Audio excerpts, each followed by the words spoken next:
In this video, we will extend a previous result.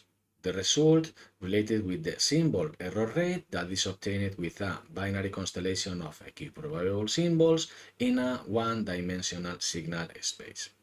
Here, we will extend this general result to any dimension for the signal space.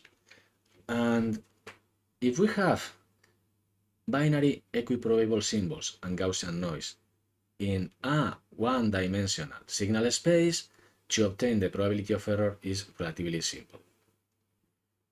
With Gaussian and equiprobable symbols, the decision regions are obtained by means of the minimum Euclidean distance criterion, and the threshold defining the decision regions is in the middle point between the two symbols A0 and A1 in this one-dimensional representation.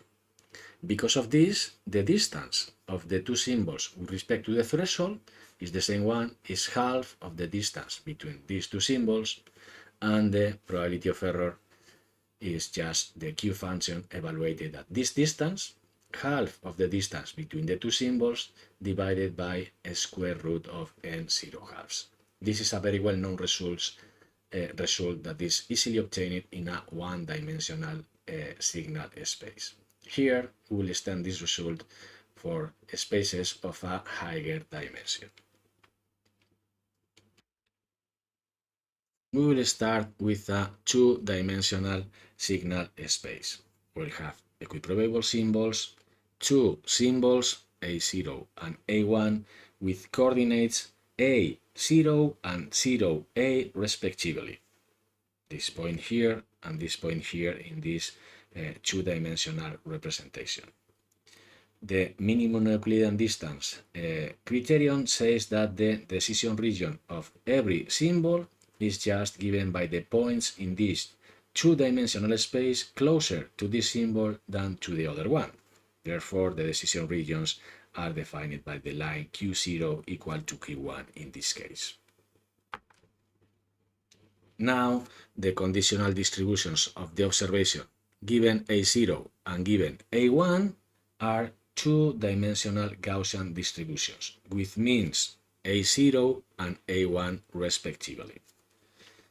The conditional probabilities of error are obtained by integrating these two-dimensional Gaussian distributions out of the corresponding decision regions. We'll have this integral of this area there and the integral of this area there.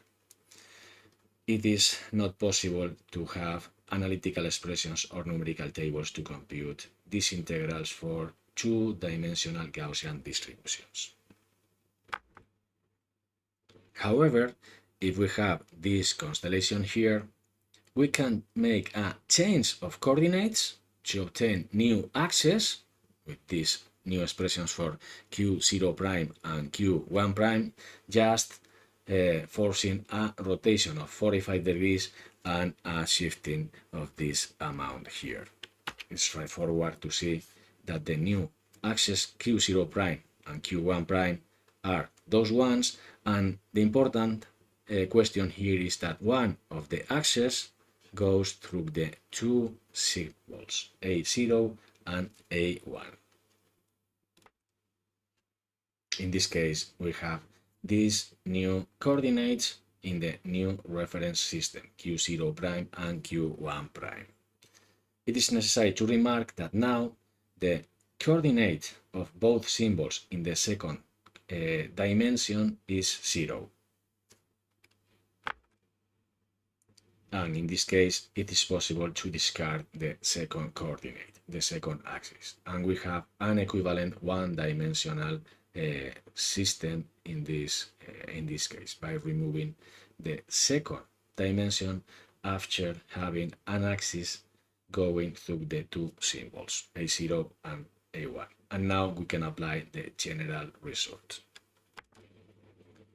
It is necessary to remark that the second coordinate can be discarded because the noise components that we have in the new system, C0 prime and C1 prime, are independent. is very easy to demonstrate that the first one is proportional to the difference between C0 and C1, and the second one is proportional to the addition of C0 and C1, and the covariance between the difference between C0 and C1 and the addition of C0 and C1 is 0. Therefore, these noise terms are independent and we can discard the second coordinate without problems. It is obvious that in any dimension it is always possible to have a line going through two symbols. We can make a change of coordinates, we can discard the remaining dimensions, the threshold defining the decision regions in the new one-dimensional system is in the middle point between the coordinates in this direction. The distance of the two symbols in the new system with respect to the threshold is half of the distance between these two symbols, and the probability of error is equal to Q function evaluated at half of the distance between the two symbols and a square root of n0 halves. This is a general result for binary and equiprobable symbols with Gaussian noise independently of the signal dimension, independently of n.